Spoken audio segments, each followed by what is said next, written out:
It's Israel's provocation, followed by Palestinian rage. It's brought mayhem to occupied East Jerusalem. The international community is now demanding a halt to brutality by the Israeli forces. Turkish President Erdogan is calling for Israeli forces to immediately withdraw. We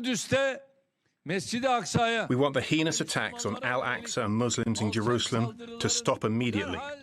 There are nearly 300 wounded since it began. We expect all pressure, direct and indirect, to remove Palestinians from their homes to stop. Otherwise, we will do everything we can to ensure the cruel are sentenced to the fate they deserve. Iran has also voiced support for the Palestinians. We express solidarity with the oppressed people of Palestine. We imagine that the Muslim world must unanimously respond to the cruelty and savagery of the Quds occupying regime. An emergency meeting of the Organization of Islamic Countries has been called as Saudi Arabia, Kuwait, Pakistan, Qatar and other Muslim countries have demanded Israel immediately cease its crackdown on the Al-Aqsa compound.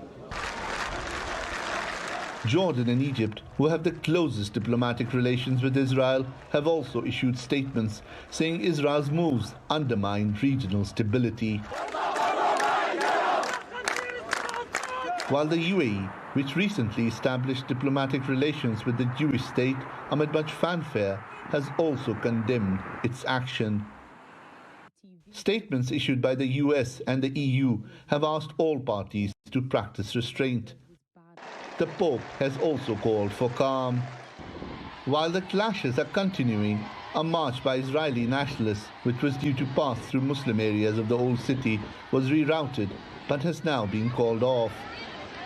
But the sentiment among enraged Palestinians is it's too little, too late. This is an oppressive occupation. They want to displace the Muslims of the holy city. This occupation wants to Judaize this city, and hopefully, as long as we are filled with faith, they will not succeed. Israeli Prime Minister Benjamin Netanyahu is refusing to back down and says Israeli forces will not leave the area until the protests have been stopped. Shoaib Hassan, TRT World.